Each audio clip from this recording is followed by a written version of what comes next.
Hello class. Welcome back बच्चों। तो प्यारे बच्चों, स्टार्ट करते हैं नया लेक्चर। केशव भाई रन। बेटा, लास्ट लेक्चर में ना हमने होलसेलर की सर्विसेज पढ़ ली थी टू द मैन्युफैक्चरर, और चर्चा शुरू ही की थी बस होलसेलर की सर्विस रिटेलर के लिए, बस एक ही बात की थी और वाइंड अप हो गया था लेक्चर। आज बेटा बची हुई सारी चर्चा पूरी करनी है, ये पूरा चार्ट पूरा कर देंगे। मैन्युफैक्चरर सर्विसेज देता है होलसेलर को, होलसेलर सर्विसेज देता है रिटेलर को, रिटेलर सर्विसेज देता है कंज्यूमर को। ये बात हम उस दिन कर रहे थे। हमने बेटा होलसेलर की सर्विसेज मैन्युफैक्चरर के लिए बिल्कुल कंप्लीट कर लिया है। होलसेलर की सर्विसेज रिटेलर के लिए उस दिन स्टार्ट की थी, सिर्फ एक सर्विस बोली थी, ग्रांट ऑफ क्रेडिट। याद है ना? होलसेलर रिटेलर को उधार देता है, जो भी इसके रेगुलर कस्टमर बन जाते हैं ऑटोमेटिकली उधार मिलना शुरू हो जाता है। ठीक है, इतनी सी बात कर ली थी। ठीक है, आज बेटा ये भी सर्विसेज पूरी कर लेते हैं, फिर रिटेलर की services to the wholesaler and manufacturer, और रिटेलर की सर्विसेज टू द कंज्यूमर, ये पूरा ही कर लो। ठीक है जी। जब ये हो जाएगा तो बैच स्टार्ट होगा इको का, जितनी भी देर लगे। अब आप सामने देखना बेटा। बेटा चलो, इससे पहले कि मैं बुक से पढ़वाना शुरू करूं, दो बातें यहीं पर बोल देता हूं। बेटा होलसेलर ना दो अलग अलग कैटेगरी के हो सकते हैं। एक तो वो होलसेलर हो सकता है, ये डिपेंड करता है नेचर ऑफ बिजनेस कैसा है। एक होलसेलर वो हो सकते हैं बेटा जो मल्टी ब्रांड प्रोडक्ट बेचते हैं, बहुत ब्रांड के प्रोडक्ट बेचते हैं। और एक होलसेलर वो भी हो सकते हैं बेटा जो सिर्फ एक ही ब्रांड का प्रोडक्ट बेचते हैं।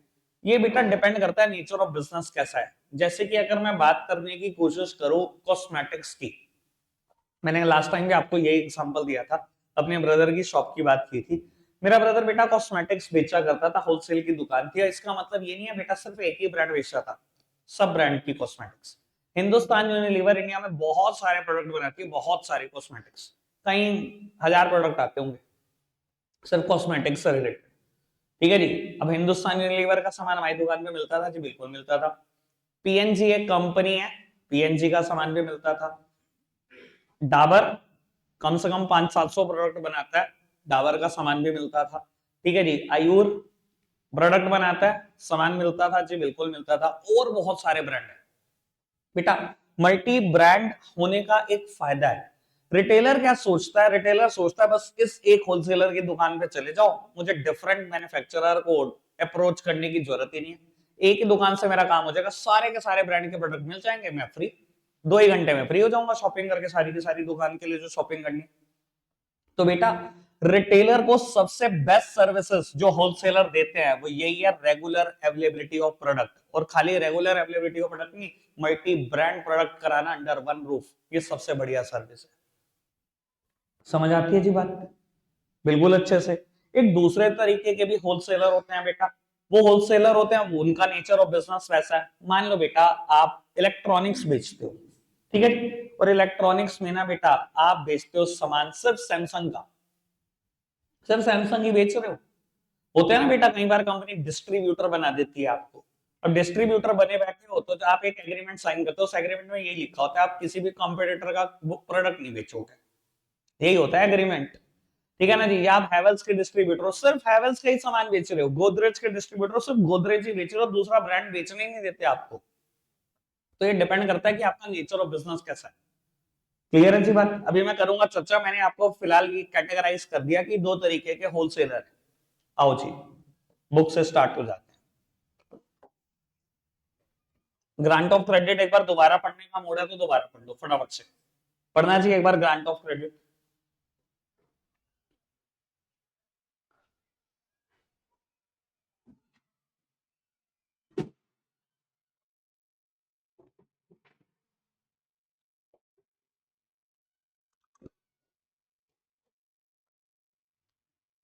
डन बेटा। मैंने पहले इस हेडिंग की बात की है, अवेलेबिलिटी ऑफ गुड्स। ठीक है जी? उसी होलसेलर की बात कर रहा हूं जो मल्टी ब्रांड प्रोडक्ट बेचता है, जिनके पास रिटेलर आके खुश हो जाता है, अंडर वन रूफ सारा सामान मिल गया, सारे प्रोड्यूसर का सामान मिल गया, मेरी टेंशन खत्म हुई। पढ़ना फटाफट से।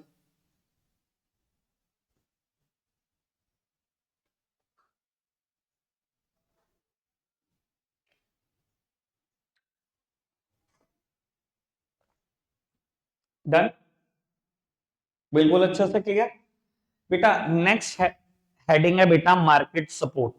बेटा बहुत सारे होलसेलर अपने रिटेलर को ये भी हेल्प करते हैं कि मार्केटिंग का सपोर्ट दे देते हैं। कैसे मार्केटिंग का सपोर्ट देते हैं, मैं तुम्हें थोड़ा सा आइडिया देता हूँ।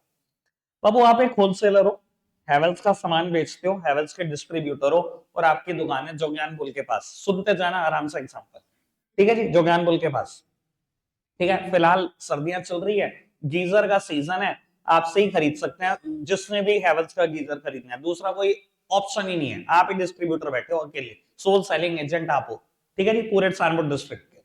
अब आपके पास कुछ दुकानदार ऐसे हैं बेटा जो कोर्ट रोड से सामान लेने आते हैं, ठीक है जी, आपने बेच दिया। एक दो दुकानें खुली हुई हैं मान लो बेरीबाग में, आपने सामान बेच दिया। एक दो दुकानें खुली हुई है मान लो रमेश कैंप में, आपने सामान बेच दिया। अब आप क्या करते हो, पीक सीजन में ना ऐड कराते हो पूरे शहर भर में। आपने क्या करा, एक बोर्ड लगा दिया रमेश कैंप भारत माता चौक पर, एक ऐड करा दिया बेरीबाग में, एक ऐड करा दिया आपने हकीकत नगर में, एक ऐड करा दिया कोर्ट रोड में। जो जो भी आपसे सामान खरीदते हैं आपने उन सबका एड्रेस डलवा दिया, ठीक है जी। गीजर का ऐड कर रखा है बहुत अच्छा खासा, और नीचे की जो एक सफेद पट्टी है उस पर एड्रेस दे रखा है उन्हीं डीलर का जिनको आप सामान बेचते हो, ठीक है जी। नुमैश कैम में अगर ऐड किया तो नुमैश कैम के उसी डीलर का नाम डलवा रखा है, उसी का एड्रेस डलवा रखा है। बेरीबाग में ऐड करा तो बेरीबाग के डीलर का नाम, उसी का एड्रेस, ठीक है जी। अब होगा क्या, कस्टमर देखेगा, कस्टमर देखेगा अच्छा ये एड्रेस पे मिल रहा है, वहां जाएगा, वहां से खरीदेगा। इसमें क्या आपको कुछ नुकसान हुआ? आपको कभी कोई नुकसान नहीं हुआ। आपने मार्केटिंग में हेल्प करी उनकी, उनका सामान बिका, अल्टीमेटली सामान आपका भी बिकेगा। वो खरीदेगा किससे? You are the sole selling agent of the company, बिकेगा तो सामान आपका भी। समझ में आती है बात? कोई दिक्कत कोई परेशानी तो नहीं? क्लियर है जी बात? यहाँ खड़ा एक मिनट, एग्जाम्पल समझ में आया? इसके अलावा एक और एग्जाम्पल देता हूं बेटा आपको। कई बार ना आपने ऐसा देखा होगा, कोई कंपनी है मान लो मार्केट में नई नई आई है, लेट सपोज कि एक कंपनी है पफ टाइप कुछ निकालती है, मान लो कंपनी का नाम है टेढ़े मेढ़े, ठीक है, टेढ़े मेढ़े है। अब वो क्या करते हैं, मान लो मार्केट में नया नया प्रोडक्ट आया या बिंगो का कोई नया प्रोडक्ट आया मार्केट में, वो क्या करते हैं, जितने भी कन्फेक्शनरी शॉप उनसे जुड़ी है ना सबके लिए फ्लेक्स बोर्ड बनवा देते हैं। कितनी बार आपने देखा होगा, एक ऑटो है, ठीक है जी, 10-10 15-15 फ्लेक्स बोर्ड बन के जा रहे हैं, अलग अलग दुकानदारों के नाम लिखे हुए हैं। भैया उन दुकानदारों ने नहीं बनवाए फ्लेक्स बोर्ड, रिटेलर ने नहीं बनाए, पैसे नहीं खर्चे रिटेलर ने। कौन पैसा खर्च रहा है उनके लिए? होलसेलर खर्च रहा है, मार्केटिंग सपोर्ट दे रहा है उनको। क्या इससे आपका कोई नुकसान होगा? सर 500 रुपए एक फ्लेक्स बोर्ड में खर्च दिए होंगे आपसे, पूरी जिंदगी के आप उस रिटेलर को छोड़ दोगे, 85,000 का सामान खरीद लेगा आपसे, कुछ जा रहा है आपका? तो ऐसा ऐसी भी हेल्प करते हैं ना होलसेलर रिटेलर्स की, यही है मार्केटिंग सपोर्ट। कोई दिक्कत तो नहीं? समझ में आ गई बेटा बात? आगे बढ़ जाओ जी, पढ़ना जी फटाफट से।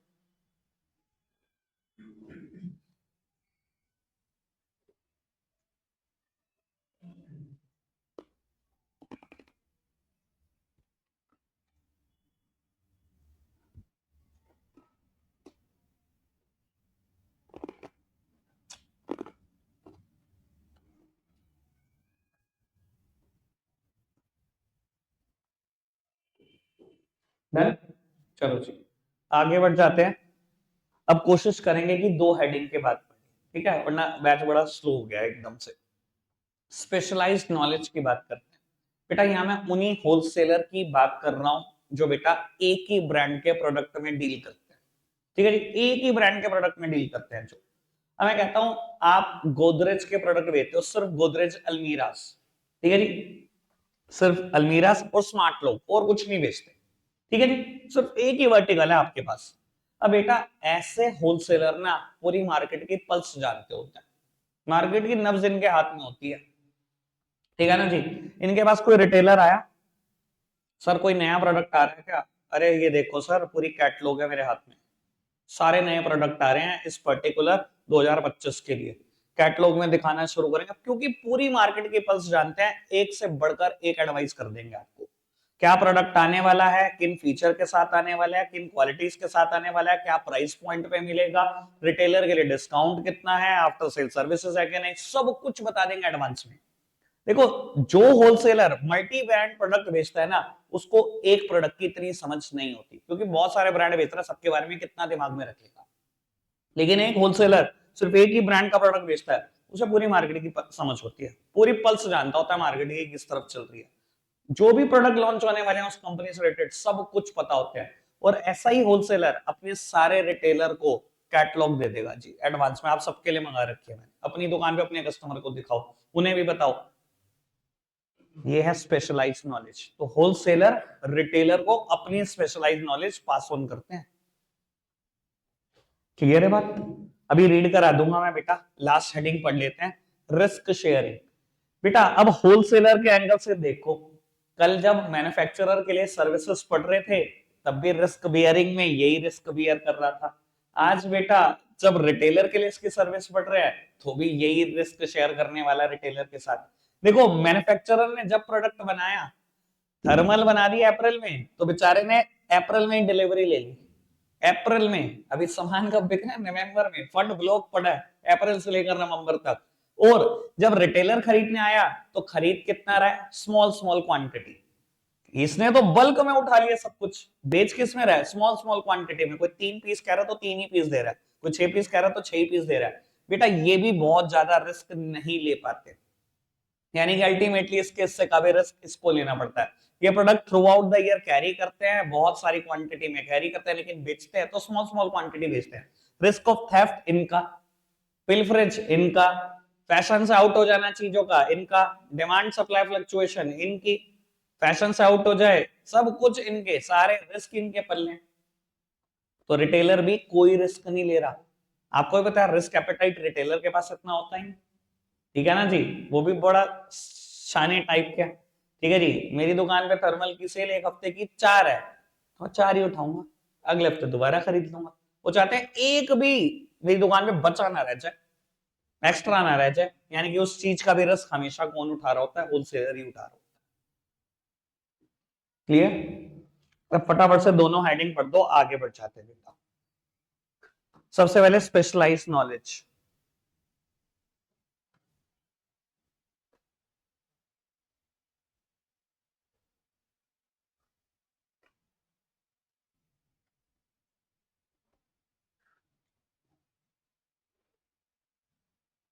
तो होलसेलर गाइड करता है रिटेलर को अपनी दुकान को कैसे सजा के रखना है।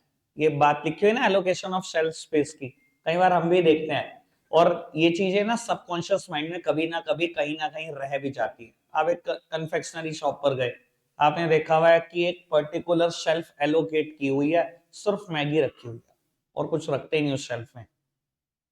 सबकॉन्शियस माइंड सीधा वहीं जाता है। बाकी सारा सामान अगर हर शेल्फ में बिखरा हुआ हो और एक शेल्फ बिल्कुल सजी हुई हो, आपको पता है दिमाग कहाँ जाएगा? ठीक है ना जी? ये चीजें कई बार हम देखते हैं, कई कन्फेक्शनरी शॉप बहुत सजा के रखती हैं। डेयरी मिल्क का फ्रिज ले रखा है, एक एक चॉकलेट सजी पड़ी है उसके अंदर, और सिर्फ डेयरी मिल्क है, बाकी कोई चॉकलेट रखी नहीं रखी उस फ्रिज में। और कहीं क्या करते हैं, मिक्स चॉकलेट सब डाल देते हैं। ठीक है ना जी? तो ध्यान कहाँ जाएगा पता ही है ना आपको? ये होलसेलर ही गाइड करता है रिटेलर को, ऐसा करो आपको फायदा मिलेगा। चलो खैर आगे बढ़ो जी। लो रिस्क शेयरिंग पढ़ो फटाफट से।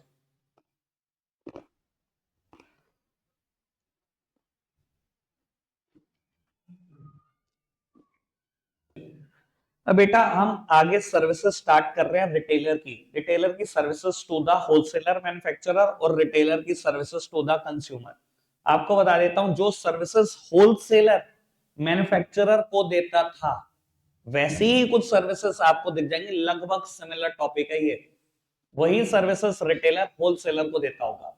जैसे कि हमने पढ़ा था बेटा कल एक बात, फैसिलिटेट लार्ज स्केल प्रोडक्शन, कि आप लार्ज स्केल पे प्रोडक्शन करते हो। क्यों? क्योंकि ये आपको लार्ज स्केल ऑर्डर देता है। सेम बात रिटेलर की सर्विसेज में भी तो आएगी। हम भी पढ़ेंगे फैसिलिटेट लार्ज स्केल प्रोडक्शन, कि रिटेलर आपको छोटे छोटे ऑर्डर कस्टमर से इकट्ठे करके देता है, तो वो पास ऑन करता है, तो आप बल्क में प्रोड्यूस कर पाते हो। ठीक है ना जी? कल हमने पढ़ा था भैया, शायद मार्केटिंग सपोर्ट थी हेडिंग, या पता नहीं, special expert advice, sorry heading का नाम था एक्सपर्ट एडवाइस। कि ये क्या करता है, आपको मार्केट से इंफॉर्मेशन इकट्ठी करके देता है कॉम्पिटिटर के बारे में, कस्टमर टेस्ट एंड प्रेफरेंसेस के बारे में, और पास ऑन कर देता है मैन्युफैक्चरर के पास। बेटा आज भी तो वही बात आएगी कि रिटेलर डायरेक्ट टच में कंज्यूमर का, ये इकट्ठी करता है सारी की सारी बातें, सारी इंफॉर्मेशन, और ये पास ऑन करता है होलसेलर के पास। वही एक्सपर्ट एडवाइस, वही फैसिलिटेट प्रोडक्शन कंटिन्यूटी, वही फैसिलिटेट लार्ज स्केल प्रोडक्शन, लगभग बातें सेम आएंगी। अभी हमने एक टॉपिक पढ़ा कि होलसेलर रिटेलर को क्या क्या सर्विस देता है, लगभग वही सर्विसेज रिटेलर कंज्यूमर को भी देता है। अगर ये इसको उधार देता है तो ये इसको उधार देता है। अगर आप बहुत सारे मैन्युफैक्चरर का प्रोडक्ट इसको देते हो तो ये भी बहुत सारे मैन्युफैक्चरर का प्रोडक्ट इसको देता है। अगर आप मार्केट की पल्स जानते हो, आप सपोर्ट करते हो इसको, सब कुछ बताते हो, स्पेशलाइज्ड नॉलेज पास ऑन करते हो, ये भी स्पेशलाइज्ड नॉलेज इसको पास ऑन करता है। ठीक है ना जी, बिल्कुल सिमिलर टॉपिक है। मेरे को सिर्फ दो ही चीजें इंपॉर्टेंट रखती है, लेकिन पेपर मैंने नहीं बनाया। ठीक है जी, मुझे क्या लगता है, या तो होलसेलर की सर्विसेज मैन्युफैक्चरर के लिए बहुत इंपॉर्टेंट है, या रिटेलर की services to the consumer important है। आने को कुछ भी आ सकता है। पहले मैं क्या करा रहा हूं, रिटेलर की सर्विसेज इनके लिए नहीं करा रहा, रिटेलर की सर्विसेज टू द कंज्यूमर करा रहा हूं। आओ जी, करना आज दोनों ही है, जब खत्म होगा तो ही बैच वाइंड अप होगा। लो जी, services to the customer, customer के लिए service, regular availability of product. अभी पहली हेडिंग क्या थी, अवेलेबिलिटी ऑफ प्रोडक्ट, मतलब वही है, मल्टी ब्रांड प्रोडक्ट अवेलेबल कराते हैं आपको। पढ़ना चाहिए फटाफट से।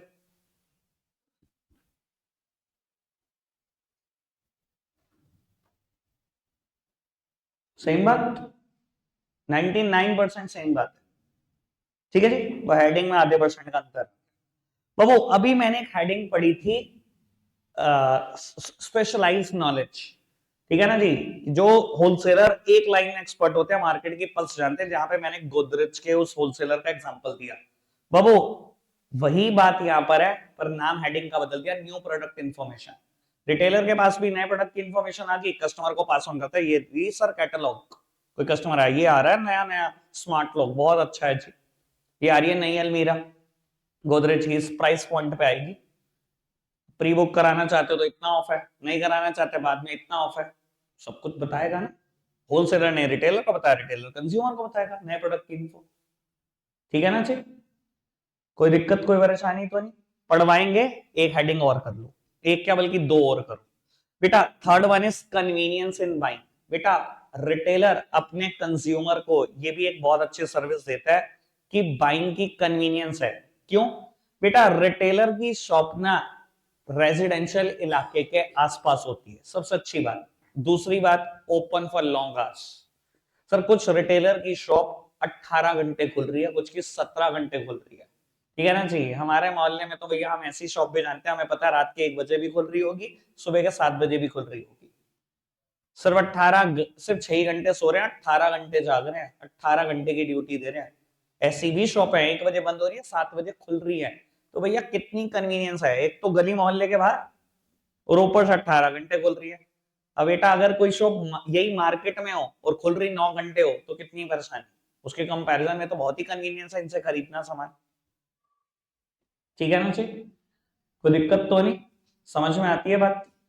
बेटा ये कन्वीनियंस ना किसी किसी दिन बहुत ज्यादा लग जाती है। कई बार ऐसा होता है ना, मैं एक मेडिकल स्टोर की बात करता हूँ। एक दिन मेरे को याद है बहुत अच्छे से, मेरा 10th क्लास का प्री बोर्ड का पेपर था, और बहुत तबीयत खराब थी मेरी उस रात, पिछली रात। अगले दिन सुबह पेपर है, और लगभग 12-1 बजे के आसपास तबीयत बहुत बिगड़ गई। उस टाइम पर एक मेडिकल स्टोर है बड़े फेमस नोएडा में, और काफी अच्छे से जानता हूँ, तो मैं उनके घर गया। ठीक है जी, उनकी भी शॉप बंद हो चुकी थी, पर ये कन्वीनियंस तो है ही कम से कम कि बिल्कुल बराबर में ही उनका घर है। घर गया, घर से दवाई मिलकर ठीक हो गया, पेपर भी दे पाया। ये कभी कभी बहुत ज्यादा लग जाती है चीजें कि सच में कन्वीनियंस है। ठीक है ना भैया, रिटेलर के साथ अगर रेगुलर जुड़े हुए हो आप तो एक रिलेशन भी डेवलप हो जाता है, ये होलसेलर के साथ नहीं हो सकता कभी। चलो खैर आगे बढ़ाते हैं बेटा बात को। Fourth one, wide selection. बेटा रिटेलर अपने कस्टमर को ये सर्विस देता है कि कोई भी प्रोडक्ट बहुत सारी वैरायटी में अवेलेबल है। देखो इन दोनों में फर्क इस बात का है कि ये प्रोडक्ट क्वांटिटी में दे सकता है, बट ये बेटा वैरायटी दे सकता है। ठीक है ना जी, इसकी दुकान पर गया, आपने कहा जी डिओड्रेंट चाहिए, कहता सर फोग होता है बस हमारे पास, चाहे ट्रक भर के ले लो। ट्रक भर के क्या करेंगे, एक ही डिओड्रेंट खरीदना था, पर पॉग रिंग और चॉइसेस चाहिए, चॉइस नहीं है सर हमारे पास। तो इसके साथ यही तो है ना, क्वांटिटी दे देगा, वैरायटी नहीं दे सकता। रिटेलर की दुकान पे चलेगा, आपने जी डिओड्रेंट चाहिए, उसने 25 डिओड्रेंट रखे और सारे अलग, सारे अलग, लेकिन आपने कह दिया ये जो पर्टिकुलर डिओड्रेंट है, लेट्स सपोज डेनवर, ये 2 चाहिए मुझे, दूसरा नहीं है सर, होता एक ही है 25 लेकिन अलग अलग। वो वैरायटी के लिए फेमस है, वो क्वांटिटी के लिए फेमस नहीं है, यही तो फर्क है।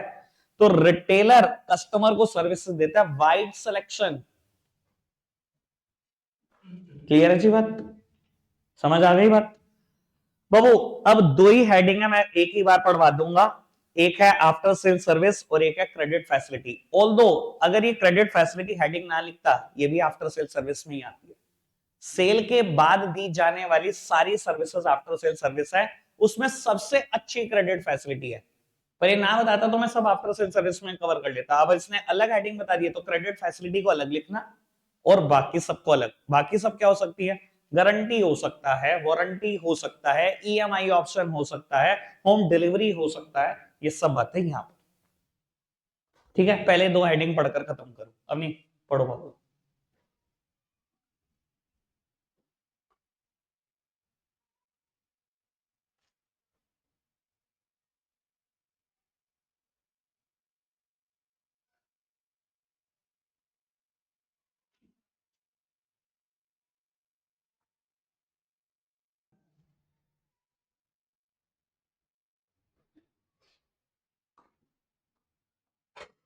वाइड सिलेक्शन,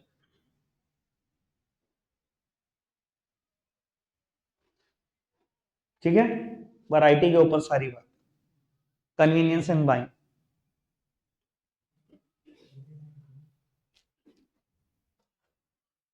बेटा सेकंड हेडिंग मैंने न्यू प्रोडक्ट इन्फो हेडिंग नहीं पढ़ाई, ये पढ़ना शुरू करो, फिर मैं आगे लेकर जाता हूँ।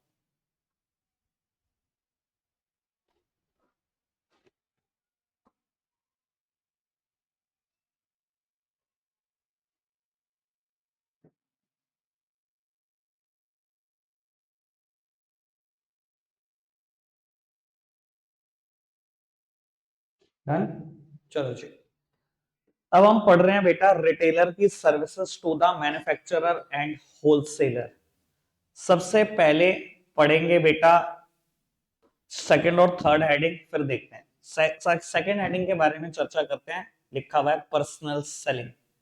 बेटा रिटेलर का तो जितना धन्यवाद कर सके ना होलसेलर मैन्युफैक्चरर, उतना थोड़ा, क्योंकि ये जब पर्सनल सेलिंग एफर्ट डालते हैं तो दुनिया के 90% प्रोडक्ट बिकते हैं।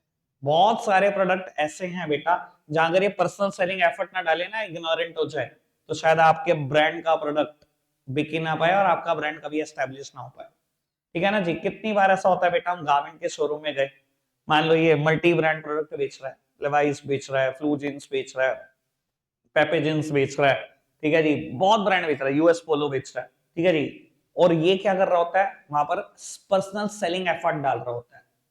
भैया प्रोडक्ट दिखा तो रहा है, अगर सामने वाला ट्राई करके आ रहा है ना, सर ये तो बहुत बढ़िया लग रहा है, मैम ये तो बहुत बढ़िया लग रहा है, अगर वो ये एफर्ट डालेगा नहीं, प्रोडक्ट नहीं बिकेगा, कभी भी नहीं बिकेगा। कितनी बार हम एक प्रोडक्ट से सेटिस्फाई नहीं होते या डिस्कंफर्ट फील कर रहे होते हैं हमने, लेकिन पहन रखा है, लेकिन सामने वाला वो तारीफ इतनी करता है, हम प्रोडक्ट उठा लाते हैं। तो क्या है कर रहा है बेटा, इस रिटेलर का तो धन्यवाद जितना कर रहा है उतना थोड़ा है, ये पर्सनल सेलिंग एफर्ट डाल डाल के प्रोडक्ट बेच रहा है। अभी ये मैंने गारमेंट से रिलेटेड एग्जांपल दिया, सेम बात और करता हूं। अभी आप किसी इलेक्ट्रॉनिक्स के शोरूम में एंट्री कर लो और आपको खरीदना है, मैं कहता हूं एक एसी, ठीक है भाई, वो तो बहुत प्रोडक्ट बेच रहे हैं, एसी में कोई थोड़े ब्रांड है, एस्टेब्लिश ब्रांड के नाम बहुत है भाई, टाटा वोल्टास, ठीक है जी, एक सही रेंज में बढ़िया प्रोडक्ट, ब्लू स्टार सही रेंज में बढ़िया प्रोडक्ट, कैरियर, हितैची, ठीक है जी, आगे बढ़ते जाओ, हो जनरल, मित्सुबिशी, बहुत ब्रांड है भैया, ये एस्टेब्लिश ब्रांड है, अच्छे खासे ब्रांड है ये, 8-9। अब भैया ये जब एफर्ट डालता है, आपने कह दिया जी एसी, आपसे पूछेगा जी किस रेंज में जाना है, 110, 1.5 और 2, आप देखते हो बहुत एफर्ट डालते हैं किसी एक प्रोडक्ट के लिए। मैं कह रहा हूँ सर मेरे कहने से ले जाओ, ये याद करोगे, प्रोडक्ट लिया था, ये किया था, वो किया था, इतनी बातें हमारे का प्रोडक्ट उठा लो, क्या होता है ना, ऐसा ही होता है। तो भैया एफर्ट तो इसने डाले ना, तो ही तो आपका ब्रांड एस्टेब्लिश हो पा रहा है। समझ में आ रही है बात? तो इसके पर्सनल सेलिंग एफर्ट से प्रोडक्ट बिकता है, पहली बात। डन। दूसरी बात बेटा जो मेरे को हेडिंग पढ़ानी है तीसरे नंबर पे, वो लिखी है इनेबलिंग लार्ज स्केल प्रोडक्शन। बेटा ये जो लार्ज स्केल प्रोडक्शन कर पाता है, ऑर्डर तो छोटे छोटे इसने भी इकट्ठे करके दिए। इस रिटेलर के पास बेटा 100 कस्टमर जुड़े हुए हैं। इसने क्या करा, इन सबकी डिमांड लिखी किसी प्रोडक्ट को लेकर, और ये बल्क डिमांड प्लेस कर दी होलसेलर के पास। ऐसे ही होलसेलर के पास कई 100 रिटेलर जुड़े हुए हैं। ये क्या करते हैं, ये अपनी अपनी डिमांड भेजते हैं। होलसेलर ने बल्क ऑर्डर प्लेस करा मैन्युफैक्चरर को, ऐसे ही मैन्युफैक्चरर के पास कई 100 होलसेलर जुड़े हुए हैं, सबकी डिमांड इकट्ठी करी, प्रोडक्ट मैन्युफैक्चर करना शुरू करा। ये लार्ज स्केल प्रोडक्शन कर पाता है, बहुत बड़ा कंट्रीब्यूशन इनका भी तो है। और अगर आप लार्ज स्केल प्रोडक्शन करते हो तो एक बेनिफिट मिलता है जिसको हम बोलते हैं economies of scale. Economies of scale क्या होता है, अगर मैं किसी भी चीज का लार्ज स्केल प्रोडक्शन करूंगा तो पर यूनिट कॉस्ट लो आनी शुरू हो जाएगी। परसों वाला एग्जांपल क्रेटा का, ठीक है ना जी। एक प्रोड्यूस करूंगा कई करोड़ कॉस्ट जाएगी, लेकिन 20,000 करूंगा तो कॉस्ट बहुत कम हो जाएगी। वो डिजाइनिंग कॉस्ट याद है, 5 करोड़ मेरा एग्जांपल, और काम 20,000 प्रोड्यूस करूंगा तो 2,500 कॉस्ट रह जाएगी पर कार। एक कार में 2,500 रुपए निकालने बस मुझे डिजाइन के, अगर 20,000 बिक जाए तो। और एक ही बिके तो 5 करोड़ निकालने। Fix cost remains fixed. ठीक है ना जी बात बाबू। अब रही बात सेकंड और थर्ड हेडिंग की, आओ जी रीड करो फटाफट से इसको। अरे यार लो पढ़। डन, पढ़ लिया आपने सारा? बेटा फोर्थ हेडिंग है कलेक्टिंग मार्केट इंफॉर्मेशन। वो मैन्युफैक्चरर का टारगेट ये नहीं होता बस मैंने होलसेलर को सामान भेज दिया थी मेरी होगी नमस्ते। अगर दोबारा जिंदगी में ऑर्डर चाहिए ना तो उस ऑर्डर को बिकवाना आपका काम है कि कस्टमर खरीद भी ले उसको। ठीक है जी।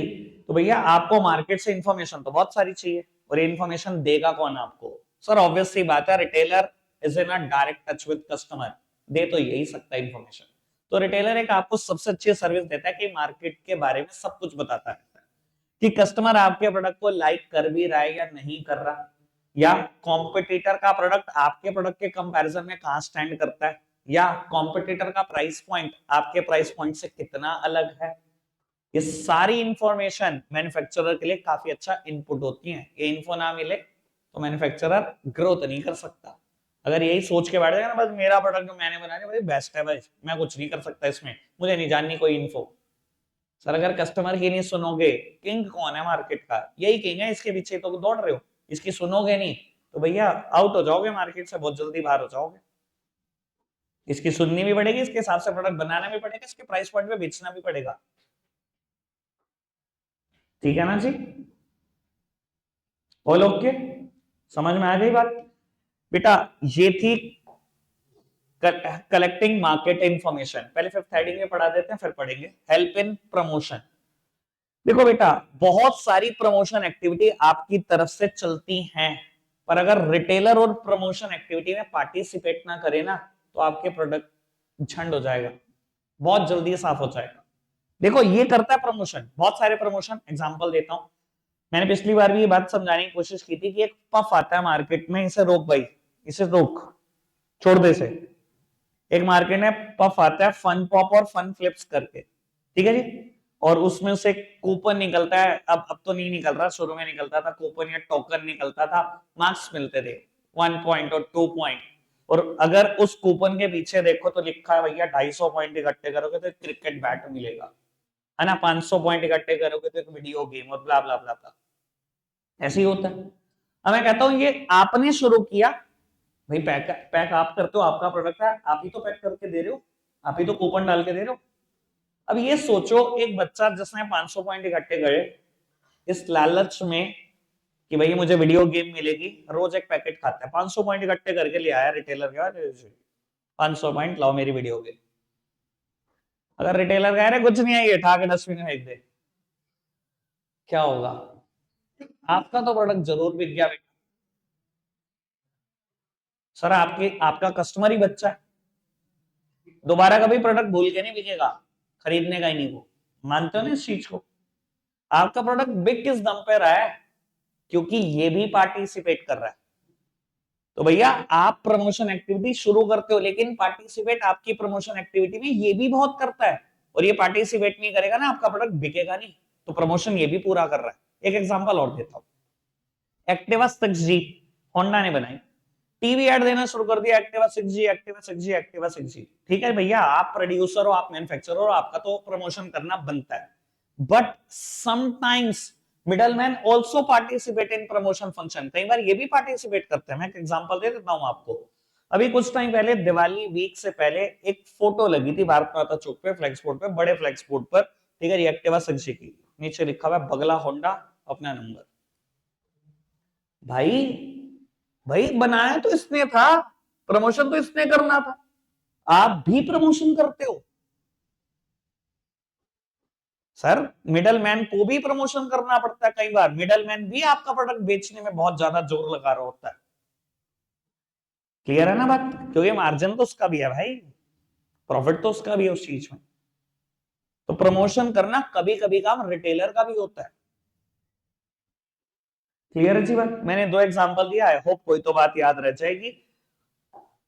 पढ़ना चाहिए एक बार फोर्थ और फिफ्थ हेडिंग, और फर्स्ट हेडिंग रह गई इसके बाद।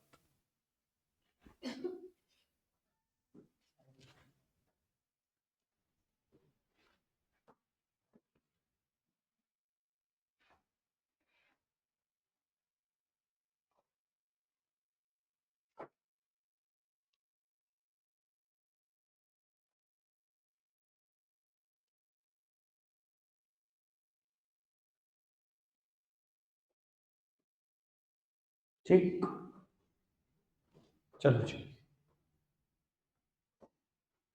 बेटा। First one, help in distribution of goods. वैसे ये बात सेम होलसेलर में भी आई थी। भैया आप सिर्फ गुड्स प्रोड्यूस करते हो और खत्म आपकी जिम्मेदारी। आपके प्रोडक्ट को घर घर डिस्ट्रीब्यूट रिटेलर करता है, हर घर के कोने में पहुंचाता है भैया। आप रिटेलर ही हैं वो, जो आपके प्रोडक्ट को भैया डिस्ट्रीब्यूट करते हैं। आप क्या है, एक पर्टिकुलर लोकेशन पे लोकेटेड हो। लेट्स सपोज कि आप कोक पेप्सी बनाते हो इंडिया में, एक पर्टिकुलर लोकेशन पर आपकी फैक्ट्री है बस। लेकिन पूरा इतना बड़ा इंडिया, इतनी बड़ी ज्योग्राफिकल टेरिटरी कवर किसने कर रखी है? रिटेलर ने। आपका प्रोडक्ट हर कोने में पहुंचा रखा है इंडिया के। तो बेटा रिटेलर ये भी काम आपके लिए करता है कि डिस्ट्रीब्यूट करता है गुड्स को over a wide geographical area. ठीक है ना? नहीं, मैं लास्ट टाइम भी बात कर रहा था परसों के लेक्चर में कि आप सोचो चिप्स और कोल्ड ड्रिंक से कौन बचा है इंडिया में? कौन ही बचता है? हर घर में अवेलेबल है, हर घर में, पूरा इंडिया अवेलेबल है, 140 करोड़ लोग। यार सोचो तो सही कितना बड़ा नेटवर्क है। लेकिन आप खुद सोचो, इसमें कोई मैन्युफैक्चरर का बहुत बड़ा कंट्रीब्यूशन है? वो तो एक पर्टिकुलर एरिया में लोकेटेड है, वहीं बना रहा होगा पेप्सी। सारी जगह तो फैक्ट्री नहीं हो सकती, 29 स्टेट में 29 फैक्ट्री तो नहीं है। कितनी होंगी? 2 4 5 फैक्ट्री होंगी पूरे इंडिया में। इतनी बड़ी ज्योग्राफिकल टेरिटरी किसने कवर करी? थैंक्स टू रिटेलर, जो आपके प्रोडक्ट को घर घर पहुंचा के बैठे हैं, इतना बड़ा नेटवर्क बना के बैठे हैं। क्लियर है जी बात? रखते हैं आज के लिए इतना ही है प्यारे बच्चों, बाय बाय।